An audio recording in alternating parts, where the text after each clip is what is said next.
Hello, EDU 429 and 529. Welcome to this 2-week experience. I'm excited to learn with you and want to tell you a little bit about myself. For those that don't know me, I'm Dr. Matthew Madden. I'm the Department Chair of Physical Education at SUNY Cortland. I did my undergraduate work in the late 90s at Cal State University Chico, where I completed an undergraduate degree and a master's degree. At that point, in 2001, we moved to Tampa, Florida, where I took my first elementary physical education position for kindergarten through 5th grade in the 9th largest school district in the country in Hillsborough County.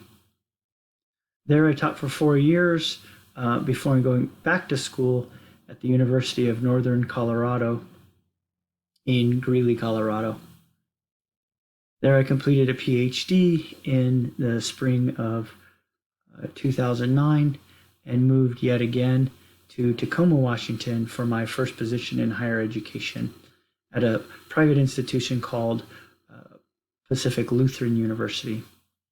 I taught there for 3 years until the spring of 2012, in which I took a position at SUNY Cortland and have been here since the fall of 2012. Coming on to my 9th year, I'm excited, continuing learning, and I'm excited about this class. During my time at SUNY Cortland, I've taught anything from motor development to activity courses to student teaching supervision or teacher education coordinator.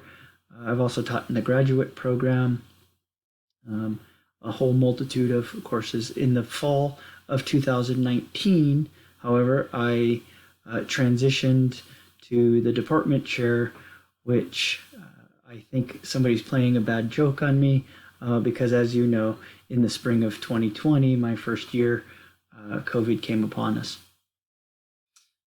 As mentioned, I'm excited about teaching this course. I have taught online courses, but this puts me in the driver's seat of looking at what online education looks like from a PK-12 environment. I would say if somebody were to ask me, I would identify myself as father, husband, teacher, coach, and community member. Probably in that order, but I guess it depends on who you ask. You'll have the opportunity to create an introductory video of yourself where you'll have the chance to tell myself and your peers a couple of fun facts, something that's interesting, and something that's more personalized for your students. Enjoy the next 2 weeks. Please review the material as if you are taking this professional learning or continuous professional development moving forward. And I'm excited for you to be in the public schools here in the next 2 weeks.